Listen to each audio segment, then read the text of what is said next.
Señoras y señores, bienvenidos, muy buenas noches, gracias por acompañarnos.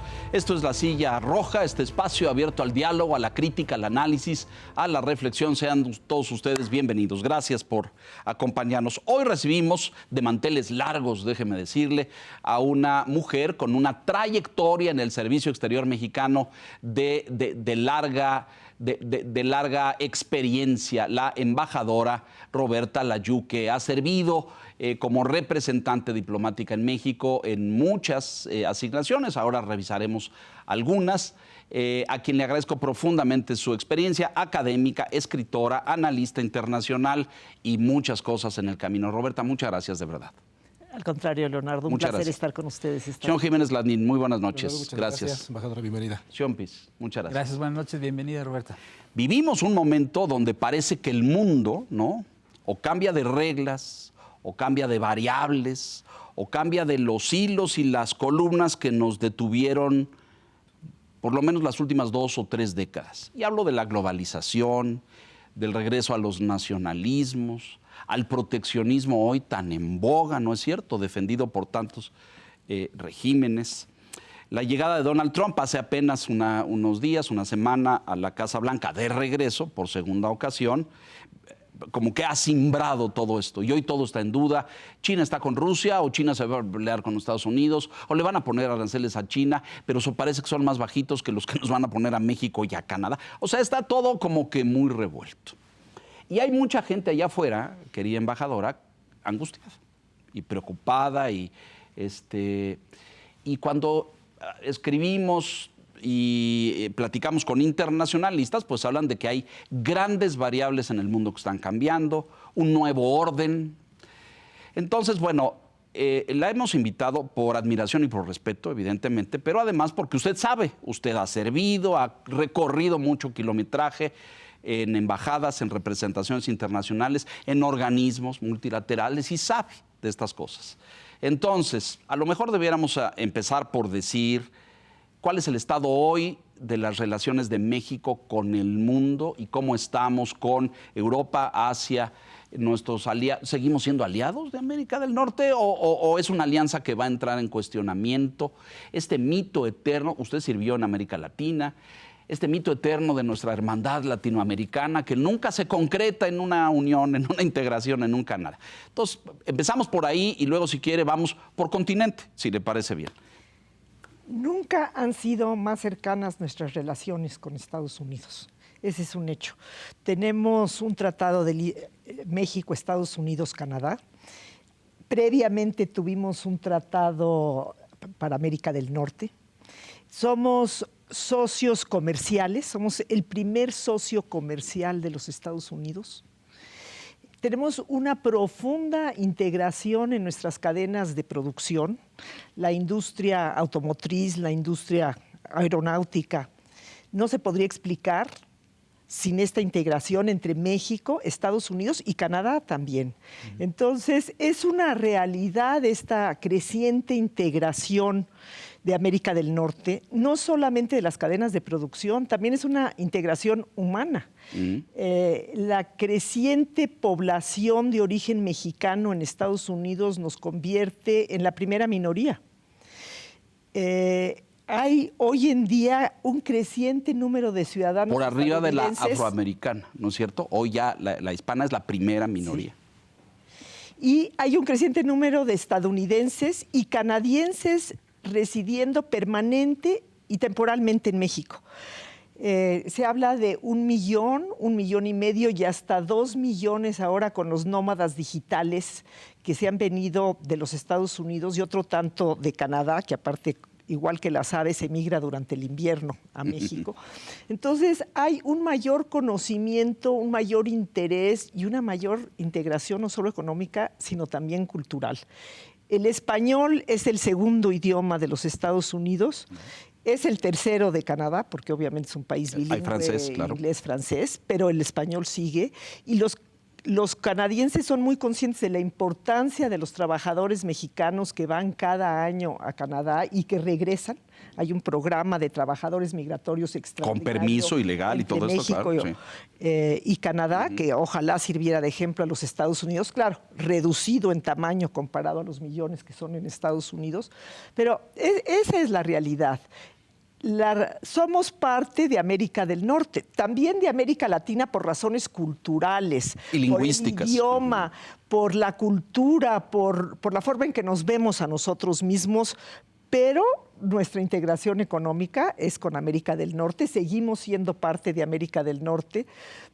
Estamos pasando por un bache, a raíz de la llegada de Trump a la presidencia.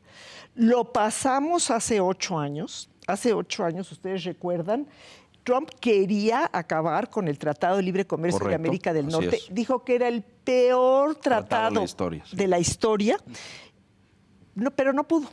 Negociamos y sacamos un nuevo tratado, que es el Tratado México, Estados Unidos y Canadá, que perdió el apellido de América del Norte, desgraciadamente, porque ahí está el concepto que se empezó a poner en duda por parte del presidente Trump 1.0. Ahora el presidente Trump 2.0 regresa empoderado, regresa con las cámaras a su favor, regresa con la legitimidad de haber ganado el voto popular y el colegio electoral, las dos cosas, y regresa con una agenda vengativa contra aquellos países con los que no se entendió muy bien, contra aquellos líderes con los que no tuvo buena química. Hablábamos de Justin Trudeau.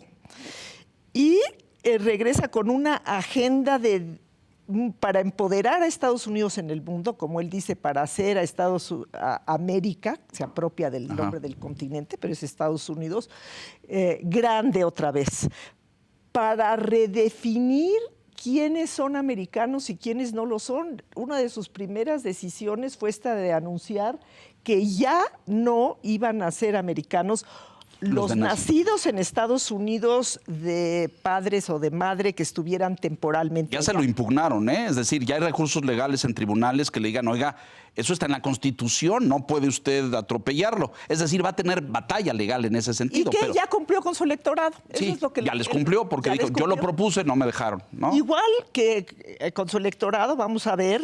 Ahora es una locura, en algún lugar del mundo... Porque sí sé en Europa, sobre todo, y ahorita vamos a hablar de migración, que me parece que es el gran problema del siglo XXI. Usted me corregirás, Roberta. Vamos a pasar al tú para que la embajadora emérita se sienta en confianza. Pero bueno, una falta de respeto absoluta. Pero bueno, iba yo a decir, en Inglaterra, por ejemplo, otorgan la ciudadanía después de una serie de años de vivir y de residir ahí. Y lo mismo en Francia y lo mismo en otros países. Pero eso de no otorgarla por nacimiento, ¿existe en algún país del mundo? Por supuesto. La tradición europea es esa. Es el jus sanguinis. Es la nacionalidad se hereda por la nacionalidad de los padres. Entonces, sí hay maneras de adquirir la nacionalidad en los países europeos, pero es muy complicado y tarda muchos años. El principio es ese. Los alemanes tradicionalmente le dieron la nacionalidad a los alemanes que estaban fuera de la frontera, hasta los alemanes del Volga. Correcto. Los franceses, segunda y tercera y cuarta generación, se lo siguen dando a los hijos, nietos y bisnietos de franceses. Y ahora España abrió este capítulo de reconocer descendientes y estas cosas, ¿no es cierto? Siempre lo había hecho, ¿no? Ahora lo nuevo en España fue reconocer a los descendientes de los judíos sefaraditas expulsados de España por la reina Isabel la Católica. Es correcto, así es. Entonces, la tradición europea normalmente ha sido por herencia. La tradición americana, y me refiero al continente americano... Era por nacimiento. Por ser un continente de migrantes, era por nacimiento. Ya el que nace en un país tiene la nacionalidad, y así México es así, y es la mayor parte... Es decir, lo que Trump quisiera hacer ahora es como tomar la tradición europea. No, yo creo que simplemente quiere castigar a los inmigrantes ilegales, quiere castigar al turismo de nacimiento, porque mucha gente con una visa legal va a Estados Unidos para tener un hijo estadounidense que después le pueda darla a los padres. Entonces, Eso es lo que quiere. Si lo va a lograr o no, va a depender del sistema judicial, vamos a ver, porque es un principio constitucional de un país fundado por emigrantes. Pero él ya cumplió con su electorado mientras tanto. Llama la atención esta cosa. Veíamos ahora que transmitimos horas la ceremonia de toma de posición y todo. El presidente de los Estados Unidos y el vicepresidente están casadas con inmigrantes. Y tienen una campaña en contra de los migrantes descomunal, ¿no? Así es. Es un país de migrantes. Y si les rascamos un poco a Trump, y hasta puede que avance, está muy cercano. Sí. Trump creo que son los abuelos que... Sí, o por lo dos menos- generaciones arriba, Exacto, muy cerquita. Muy Sí, así cercanos. es. Como son casi la mayoría de los estadounidenses y que se identifican justamente con el país de origen de sus antepasados. Entonces, las relaciones de México con simbradas por la llegada de Trump a los Estados Unidos, desdibujadas con América Latina, con este sueño eterno de somos hermanos, pero pues Desgraciadamente, Leonardo, hemos roto relaciones con países tan cercanos como Perú, Sí, increíble, con ¿no? quien más nos identificábamos en América del Sur, con Ecuador. En un momento las rompimos también con Bolivia, ya se recuperaron, pero quedaron lastimadas. por causas ideológicas, políticas. Con Bolivia fue, como recuerdas, por la salida de Evo Morales Sí, y sí. entonces rompimos relaciones con el gobierno que se quedó. Luego las restablecimos, pero con todo un sector de la población quedamos mal. Claro. ¿Por qué? Nos metimos en política interna. Cosa que aquí, pues se supone que no, ¿no? La célebre doctrina extra que se canta y se promulga, pero como nunca antes el gobierno anterior se metió en procesos locales, ¿no ¿Y es qué cierto? me dices de España, por ejemplo? Bueno. Donde usted sirvió, por cierto, como embajador. De acuerdo. A ver, rápido al público, porque a lo mejor no tiene por qué saber. Usted estuvo en Cuba, En Cuba, en España. Sí. ¿En dónde más? en Bolivia. Ah, mire, nada más. ¿En Y- tiempos de Bo? Claro, por supuesto. ¿A usted le tocó esa célebre reforma de la elección de los jueces? Ya existía cuando Ya, yo llegué. ya estaba. Bueno, a mí me tocó, yo llegué al poco tiempo que llegó Evo al poder, entonces me tocó todo el proceso de reforma constitucional de Evo para cambiar a Bolivia en un estado plurinacional. Claro, correcto. Muy interesante, ¿no? Proceso. Bolivia, Cuba. ¿Cuba en qué años? Cuba estuve con el presidente Fox de 2001 a 2005. Correcto. Y estuve en Austria. Ah, claro, en Viena. En Viena estuve 4 años como embajadora ante Austria, concurrente en Eslovenia, Eslovaquia y Croacia, y también como representante permanente ante Naciones Unidas Viena. Ajá. O sea, como ven, la embajadora, pues, tiene su kilometraje, digamos, ¿no? No es así, esa. Oye, ¿está en retiro, embajadora? Sí, desde hace 3 años. ¿Y es feliz? Felizmente, feliz. He publicado 2 libros desde entonces, Ajá. muchos artículos y estoy muy contenta. Es decir, mañana la llaman y le dicen que por favor vaya de emergencia a defendernos en el debate internacional y usted dice, estoy escribiendo libros. Exactamente. Héctor. Pero se requiere tanta experiencia, más de Sí, 40 años, claro, ¿no? Una larga trayectoria.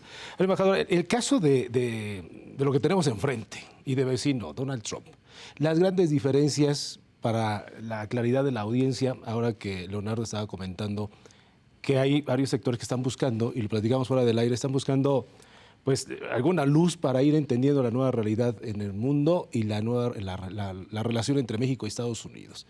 Las grandes diferencias entre el Trump de la primera vez y el Trump 2.0, ¿cuáles serían? Pues que viene más agresivo, viene sabiendo cuáles fueron los obstáculos que tuvo en su primer periodo y viene ya preparado para vencerlos. Yo creo que el propio Trump se sorprendió cuando ganó las elecciones. Yo creo que él no estaba listo para ganar las elecciones. La primera vez. La primera vez. Y no tenía el equipo. Entonces, Fue muy evidente, claro. echó mano de gente con prestigio. Por ejemplo, el caso del secretario de Estado Pompeo. Rex Tillerson fue el primero. Ah, claro, es cierto. Era un hombre con un gran prestigio, había sido el presidente de ExxonMobil, pero nunca se entendieron. Nunca se entendieron y acabó yéndose Tillerson y entonces ya nombró a Pompeo, que era más cercano, pero le pasó con varias gentes. Muchas. Cambió. Tiene como 4 veces, chiefs of staff, tiene sí, 4. que es lo más importante. ¿no? Voceros tiene 5. Así pasó muchas veces, sí. Claro. Y entonces él se topó con que había gente que quería defender la Constitución de Estados Unidos, inclusive los secretarios de defensa. y los tuvo que correr y los tuvo que hacer a un lado. Ahora lleva preparándose 4 años para volver. Regresa con un plan hecho por la Heritage Foundation, ya con un programa de gobierno. Regresa con todo un equipo de gente que fue preparándose para ocupar cargos, que fue acercándose paulatinamente, gente mucho más ideológica, gente que le va a ser leal, gente que le va a decir sí, señor. A todo. A todo. Y la Heritage, hay que decirlo, es una organización profundamente conservadora, de valores conservadores, de principios, de un postulado político y académico muy conservador. A mí de las cosas que más me preocupan del nuevo Trump es el aspecto religioso.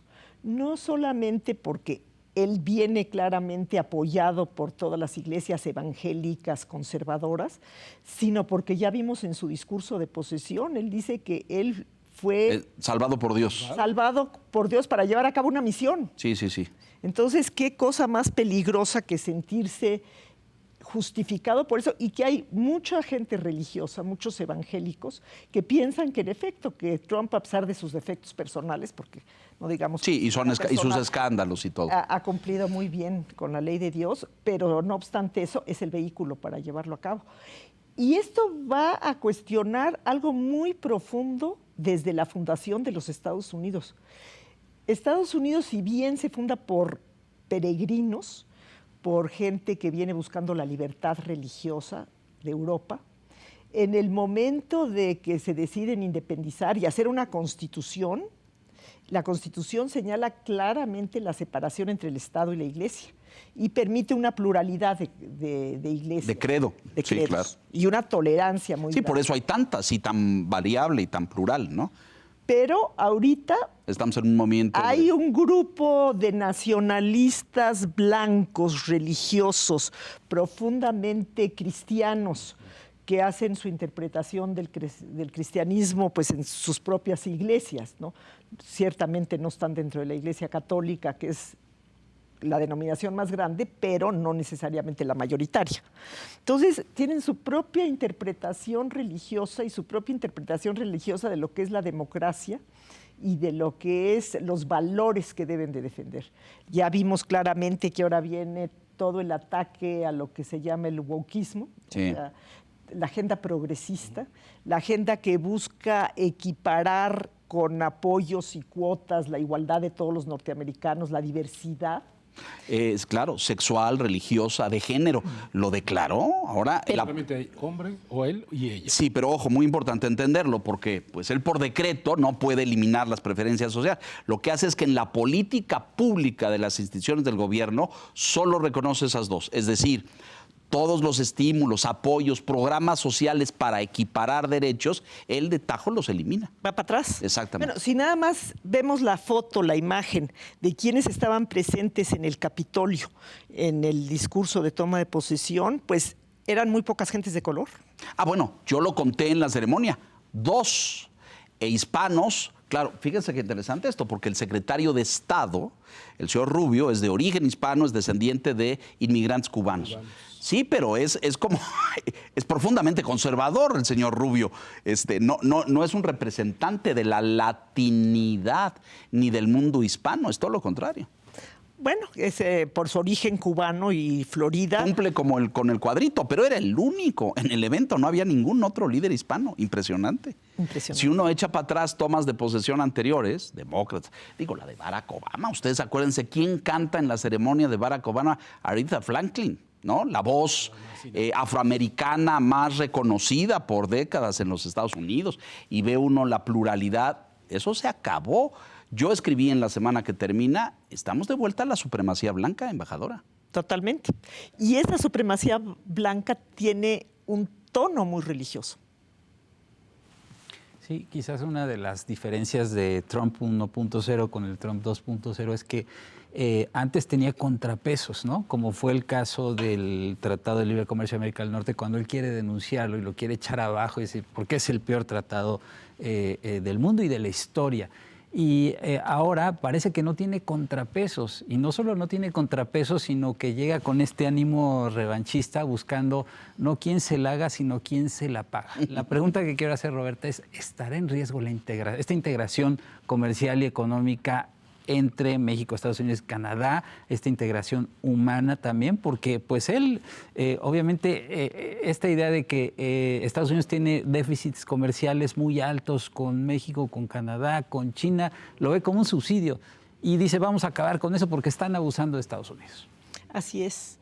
Vamos a pasar por una sacudida y tenemos que estar preparados. Tenemos que ponernos el cinturón de seguridad porque vamos por 4 años de un vuelo turbulento. No cabe duda. Yo creo que esta integración no se puede parar, simplemente porque no se pueden separar las cadenas de producción. Yo escuché a alguna del representante de una de las grandes automotrices, de una de las 3, en un seminario en el que participé hace unas semanas, en donde diciendo, si vienen aranceles de 25%, generales, tenemos que parar producción, porque entonces no podríamos calcular el costo de la producción de nuestros automóviles. Claro, claro. Sobre todo porque sabemos que las cadenas están tan integradas que muchas piezas pasan la frontera varias veces. Sí, bueno, calculamos 7 los motores, fíjese. Inclusive ahí aprendí que muchas veces algunas de las piezas ya era demasiado costoso y demasiado trámite y demasiado difícil el documentar cuántas veces habían cruzado, claro, y los impuestos, que pasaban por fuera del TEMEC, pasaban por el arancel de la OMC de 2.5 porque era más fácil. O sea, así de importante es la integración. Entonces, que me digan, en el caso de México, hay gente que por ahí anda diciendo, deberíamos de buscar una relación más cercana con China. Sí, pero con China somos competidores. Claro. ¿Cómo vamos a engarzar nuestras cadenas de producción con China? Imposible. Y en el caso de Estados Unidos, ¿qué va a ser más importante? ¿La competencia estratégica con China o castigarnos porque tenemos un superávit comercial con ellos? Se ponen aranceles altos con México y entonces muchos productores se van a ir a Asia y de todas maneras el déficit va a estar ahí. América del Norte es una realidad y hay que aceptarla. Y claro, lo mejor es sentarse a negociar y tener las reglas claras de esa integración. ¿Nuestra actual Cancillería está preparada para esa negociación? No lo sé porque no estoy allá adentro. Muy ensayada esa respuesta, mire. Muy ensayada para no entrar en ningún tema polémico. Tenemos el talento, Leonardo, el talento humano para la negociación. Lo tenemos. Negociadores muy experimentados, la verdad. De muchos años, pero no están dentro del gobierno. No están. Eso sí te lo puedo decir. Y lo comparto, embajadora, ¿no? Esta sensación de... Yo coincido con su visión, es decir, se impone en la realidad, las cadenas están así, el cruce está así, pero ¿qué me puede decir del tema migratorio? Porque ahí vienen como muchos palos y muchas macanas y cerrar permisos, el CBP-1 eliminado, los asilos, los jueces del Departamento de Justicia sobre casos de migración cesados el día de la toma de posesión. Es como decir, todo eso que estaba ahí en proceso, no sirvió. Cortado. Aquí no hay juicios, no hay asilos, no hay visas especiales, no hay permisos de trabajo, no hay nada. Los cesó, los corrió. Así es. Y va a haber deportaciones. Sin duda, va a haber. ¿no? Hay que prepararnos. No cabe duda. Él tiene que cumplir con su electorado. Claro. Él tiene que decirle a los que votaron por él que se sienten amenazados por los migrantes, por la gente que no es blanca, que se sienten que están perdiendo el espacio político, a pesar de que en el Capitolio hayan estado. Dominaban, que se sienten amenazados, que se va a hacer algo. Entonces, va a haber escenas desgarradoras. Vamos a prepararnos. Y no por eso vamos a enfurecernos ni a envolvernos en la bandera nacional diciendo que no queremos relaciones. Y en la retórica de la respuesta y el debate fácil, ¿no? Sino cosas más feas. Más feas, sí. No. Va a pasar. Hay que asumirlo. Y hay que sentarse a negociar. Ahora, también hay que aceptar que para los Estados Unidos y para los ciudadanos norteamericanos, que sí son en su mayoría respetuosos del Estado de Derecho y del cumplimiento de la ley, consideran que los migrantes entraron de manera ilegal. Lo cual es cierto. Y que no pueden hacer una vida nueva a partir de estar ilegalmente en Estados Unidos. Sí. Entonces, hay una serie de contradicciones que se tienen que ir afinando aquí. Ellos necesitan a los mexicanos, o sea, ya lo sabemos, migrantes, lo hemos dicho, la mano de obra, el quién va a recoger trabajo, las cosechas, claro, quién va a servir las mesas, quién va construcción. a atender los hoteles. Y los empresarios de Estados Unidos van a ser los primeros en empezar a reclamar que les falta la mano de obra o que va a incidir en la tasa inflacionaria, porque sí, se puede pagar sueldos más altos, sí, se pueden mecanizar los muchas productos áreas, se elevan, claro. pero y eso fue lo que llevó a Trump a la presidencia. El denunciar, el acusar a que a Biden se le había salido de control la inflación. Y que no se nos olvide que finalmente el sistema político de Estados Unidos tiene sus propios controles. En 2 años tiene elecciones de mitad de periodo. Y ahí vamos a ver cómo y le va. Si sube claro. la inflación, le va. Tengo todo un cuestionamiento sobre el tema de la solidez del aparato de justicia. Creo que hoy está gravemente cuestionado por la evidente impunidad, ¿no? Este señor llegó con 4 juicios sobreseídos, archivados. Es un criminal convicto, sentenciado. Le perdonaron las fallas, es decir, y ahora él acaba de otorgar indulto a una serie de señores que asaltaron el Capitolio. Ahí hubo 5 muertos, no fue una cosa menor, fue en opinión de muchos politólogos, un intento de golpe de Estado suave, pero fue descomunal. La administración de Biden, el Departamento de Justicia, hizo procesos, condenó, los mandó a la cárcel, castigó los excesos. Y él los perdona con orgullo, por cierto, con enorme sentimiento de que son patriotas. El departamento, el área de justicia, las instituciones de justicia americanas hoy, a mi juicio, lo pongo a tu consideración, embajadora, gravemente cuestionadas, ¿no? No obstante, vamos ahora sí a ver de qué está hecha la Suprema Corte de Justicia de los Estados Unidos, porque aunque haya una mayoría de jueces conservadores, muchos de ellos nombrados por el propio Trump. Correcto. Son personas íntegras, en su mayoría lo creo yo, y entonces allí va a estar su freno en la Suprema Corte y en otros jueces, como estamos viendo que ya le están cuestionando esta decisión. ¿La pararon ya? Ya la pararon. Una suspensión al tema. Va a ir para arriba y llegará a la Suprema Corte de Justicia. Entonces, vamos a ver de qué está hecha la Suprema Corte de Justicia. Grave prueba, ¿no? Y va a ser una grave prueba para todas las instituciones en Estados Unidos. Déjenos hacer una pausa. Estamos con la embajadora Roberta Layú, una enciclopedia en materia diplomática y de relaciones con el mundo. Mensajes, volvemos.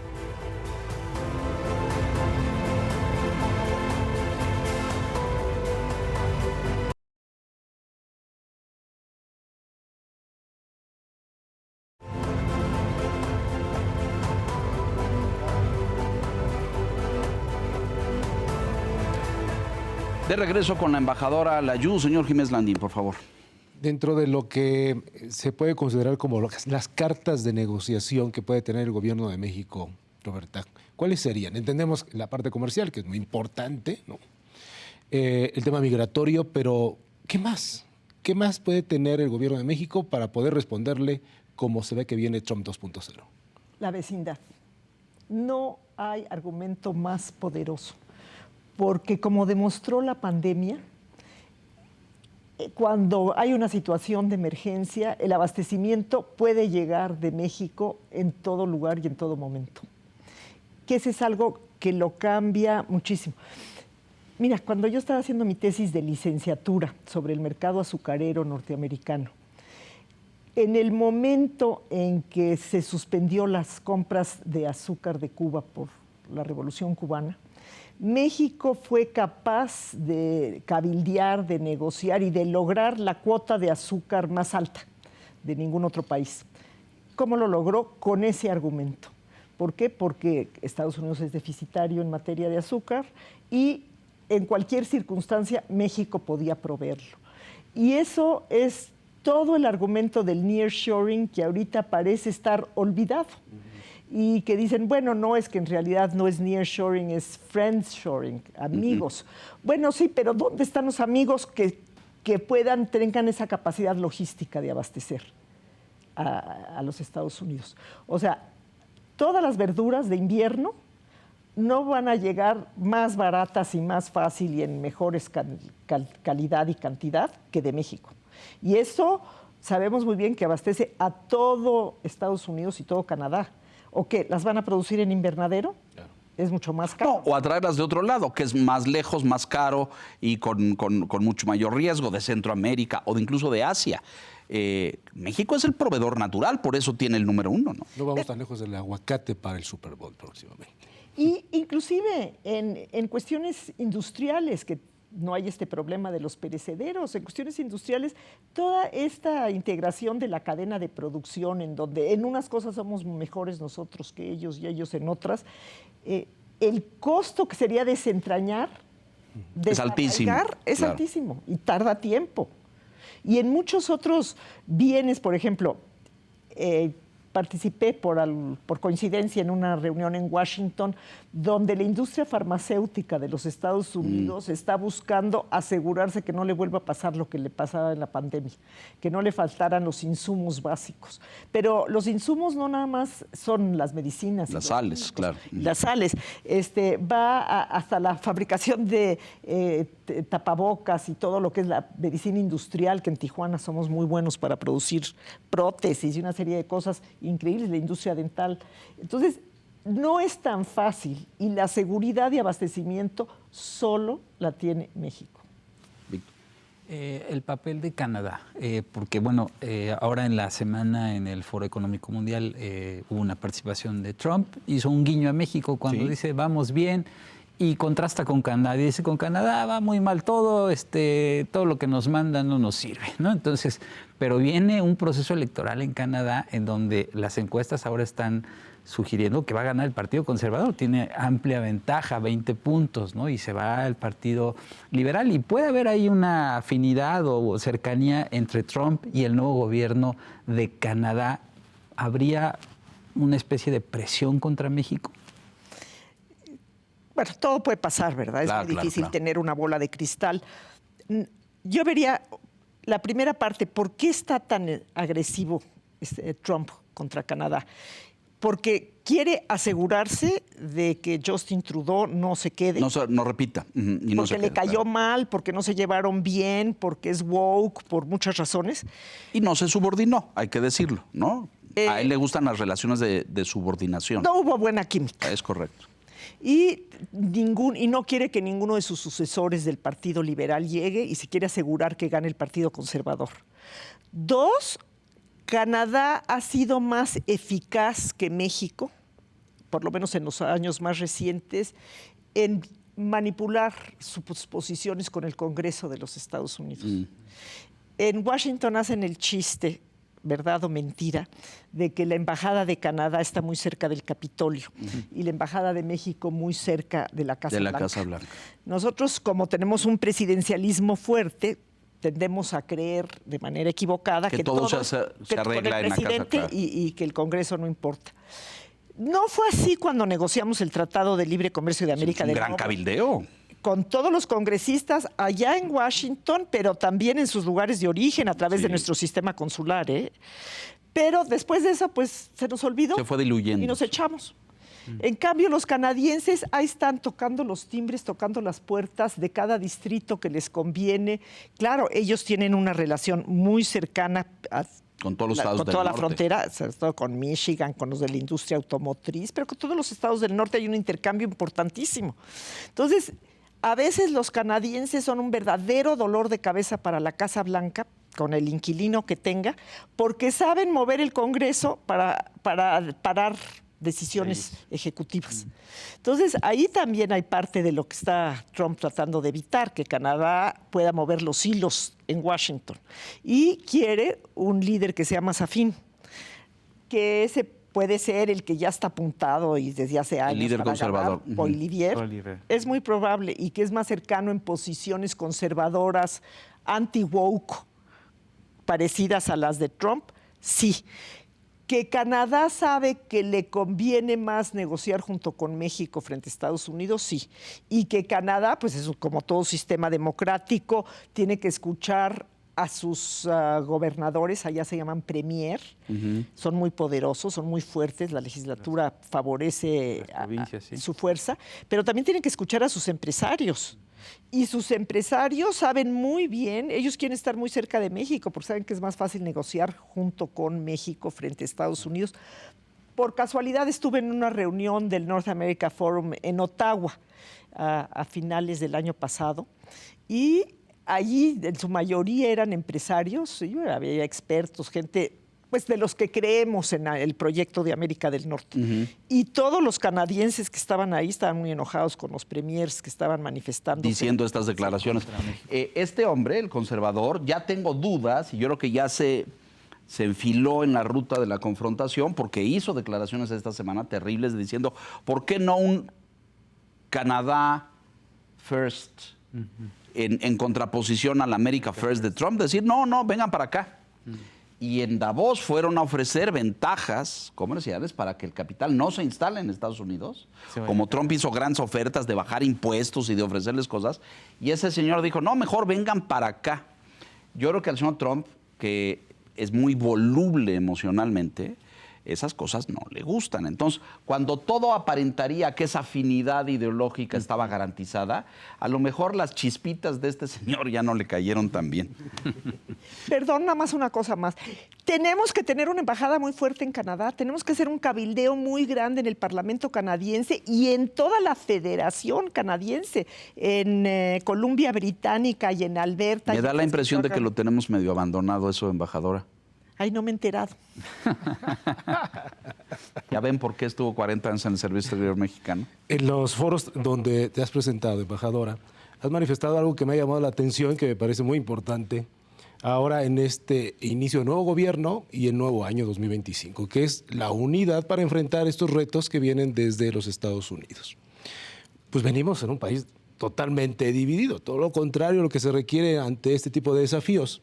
Pero entonces la pregunta concreta es, ¿cómo tendría que tejerse esa unidad para que exista un mensaje único desde México para el mundo y lograr todo lo que se requiere en materia comercial? En fin. Bueno, una de las cosas que hicimos bien cuando la negociación del Tratado de Libre Comercio de América del Norte es hacer un cabildeo muy amplio, pero no nada más diplomático, de todo el gobierno y de la sociedad civil. O sea, hay que sumar, hay que tender puentes con los académicos, con los empresarios, con la gente que opina. No es posible lograr eso si no tenemos un proyecto nacional que queramos, en lo que creemos los mexicanos, que vayamos para adelante. Hubo muy buena acogida para el Plan México que se dio a conocer en semanas pasadas. Fue muy bien recibido, ¿no? Muy bien recibido. Faltan más detalles, pero falta sobre todo sumar más gente a ese proyecto para poder en todos los foros y en todos los lugares los mexicanos hablar, pues no con una sola voz, porque no vivimos en un sistema totalitario, ¿verdad? Pero sí con un proyecto que nos entusiasme, con un proyecto en el que podamos creer. Por momentos, escuchándote, embajadora, tuvimos esta multiplicidad de voces, entendiendo que Estados Unidos no es monolítico. Y tuvimos gente que hablaba con el Congreso, gente que hablaba con la academia, muchos empresarios que construían relaciones sin la institucionalidad de la Cancillería. Pues la Cancillería hace lo que le toca, que es pues, hablar con el Departamento de Estado y las embajadas, pero por debajo hay muchos otros canales. A mí también, lo digo yo, no te invito a que suscribas mis palabras, pero creo que esas cosas también las hemos descuidado. Y que antes tuvimos, y me refiero a los 2000s, y a esos momentos donde se hablaba con los congresistas, se hablaba con los representantes, se hablaba con los senadores, la relación fronteriza con los gobernadores y con los alcaldes de las ciudades que viven del comercio y de la transacción fue muy fuerte. Y hoy está ahí como durmiendo el sueño de los justos. Mira, la diplomacia es importante porque la diplomacia dirige la batuta. Sí. Para allá vamos, claro. A las distintas voces que deben de manifestarse de manera plural, no diciendo sí, claro, lo mismo, claro. ¿no? Pero hemos abandonado la diplomacia. Hemos maltratado al servicio exterior mexicano, hemos abandonado las relaciones con países muy importantes, hemos dejado de tener una voz fuerte en los foros multilaterales, hemos dejado de tener esa presencia internacional que una vez tuvimos. ¿Por qué? Pues porque en primer lugar el jefe del Estado no viajaba. Sí. Afortunadamente ya se nota un cambio, ya la presidenta Sheinbaum fue al G20. Habló por teléfono hace unos días con el presidente Lula. Bueno, ya hubo la primera llamada, qué bueno, entre el canciller de la Fuente y Marco Rubio. Pero tendría que estar Sí, como que en 5 años eso se apagó, ¿no? No, 6 años en que dijeron eso. Bueno, yo sí recuerdo aquella declaración absurda, patética de la mejor política exterior es la interna, no sé cómo. Sí. Que a veces se sigue repitiendo todavía en tocaste este un gobierno. punto súper sensible y yo lo escucho allá afuera. ¿Se lastimó al servicio exterior mexicano? Mucho, mucho. Simplemente revisa los nombramientos, cuántos miembros del servicio exterior están como titulares en embajadas importantes. Sí, hoy tenemos más políticos y exgobernadores premiados por razones políticas. Un poco al margen del tema de América del Norte, la relación con España, que también se vio muy fracturada en el gobierno anterior. El presidente puso en pausa la relación diplomática con España. ¿En qué momento estamos? Parece que las cosas han tendido a mejorar, pero ¿cómo está la relación con España? Bueno, por fortuna la relación económica fluye. Sí. España, las empresas españolas ocupa el segundo lugar de la inversión extranjera en México. Sigue. Nosotros, México es el primer inversionista de América Latina en España.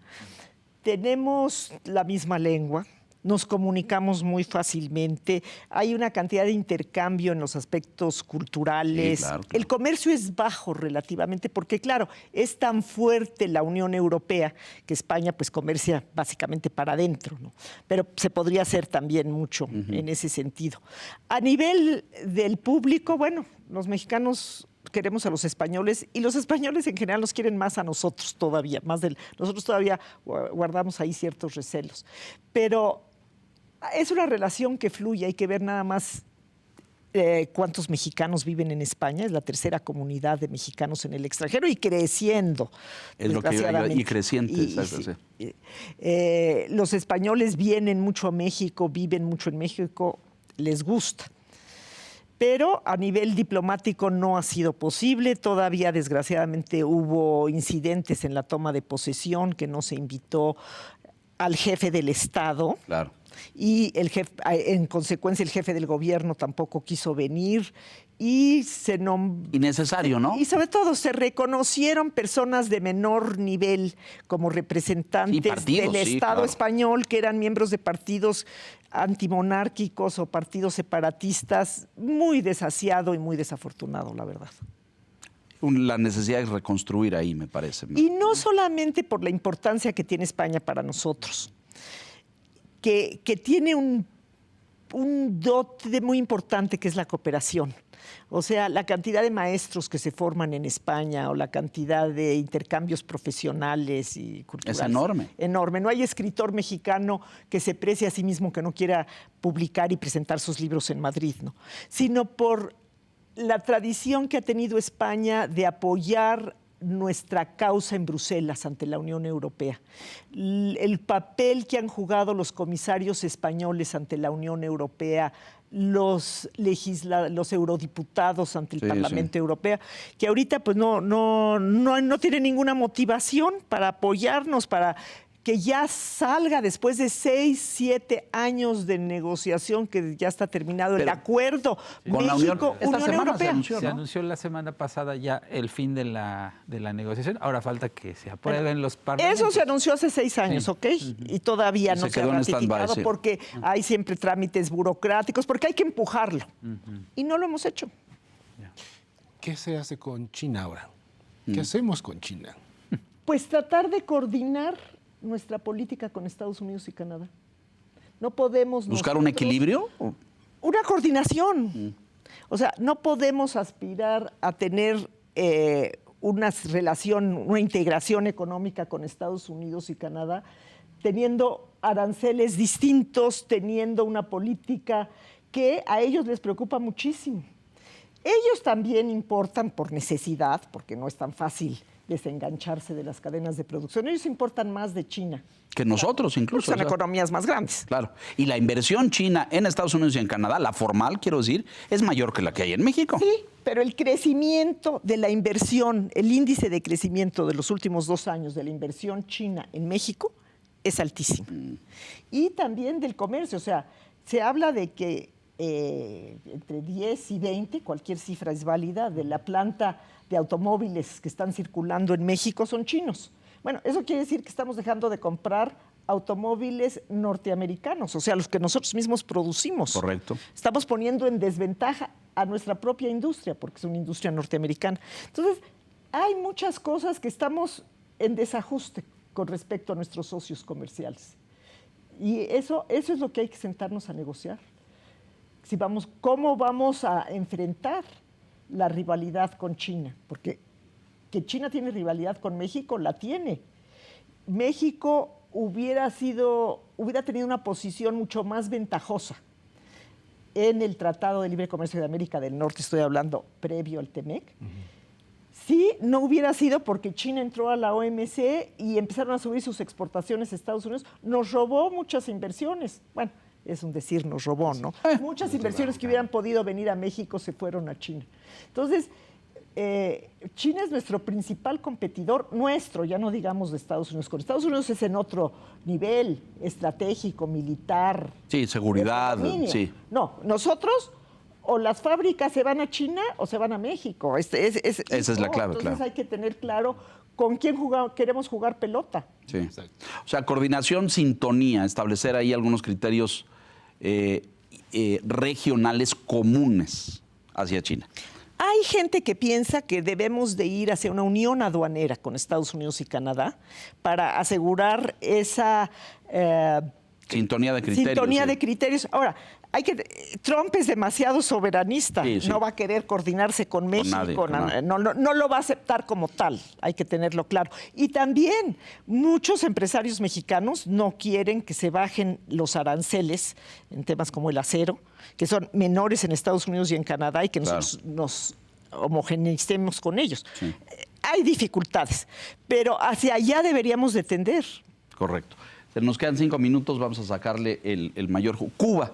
Y la relación con Cuba, venimos de un momento en donde pareciera que nos hicimos cercanísimos, les damos petróleo, tuvimos soldaditos cubanos desfilando aquí en fiestas patrias. ¿Cómo ve esto Washington y qué tan útil es en términos de la relación regional norteamericana? Pues es histórico que Estados Unidos tenga su primer secretario de descendiente cubano, de descendientes cubanos. Es histórico y va a tener consecuencias porque Marco Rubio tiene una posición y de todo el mundo conocida, ¿verdad? No es que sea un anticastrista y antirrevolucionaria, totalmente. Claro. Como senador. Fue durísimo, así es. Muy constante en ello. Sí. Entonces, que va a ser muy intolerante con el régimen actual de Cuba y el de Venezuela. Ya vimos que ya entró en comunicación con María Corina Machado así es. Y con Edmundo González. Sí. O sea, yo creo que va a ser difícil que Estados Unidos ignore América Latina, como lo ha hecho en los últimos años, por esa razón. Entonces, con Marco Rubio nos topamos y con Marco Rubio vamos a tener que establecer una nueva relación y hay que tomar en cuenta el aspecto que para él es muy significativo. Ahora, la situación de Cuba es una situación muy difícil. La más difícil, me dicen amigos míos, que jamás se ha vivido adentro de Cuba. Agudizada hoy en día. Inclusive peor que la del periodo especial. O sea, ¿tanto así? Porque ya no tienen energéticos. Venezuela les dejó de mandar energéticos porque no tienen alimentos, porque nunca han tenido una migración tan grande como la que han tenido en los últimos años y de su mejor gente, de su gente joven con iniciativa, porque se abrieron las visas vía Nicaragua. Sí, salieron personas, claro. Y siguen saliendo. Entonces, es parte del problema que nosotros tenemos el tránsito. ¿Qué va a pasar? Hay que estar muy atentos. ¿Qué me gustaría a mí ver en lo personal? Sí. Ojalá Marco Rubio, que tiene todas las credenciales de ser un hombre conservador, de ser, se le dice, un halcón en ese tema, en muchos sentidos, tiene la credibilidad dentro del sistema político norteamericano de estadounidense. de ser un conservador, que él puede dar un paso de generosidad adelante. Repetir la hazaña que hizo Nixon en China. Nixon era suficientemente conservador para poder ir a Pekín y que nadie dudara de cuál es de su ideología y de qué es lo que estaba buscando.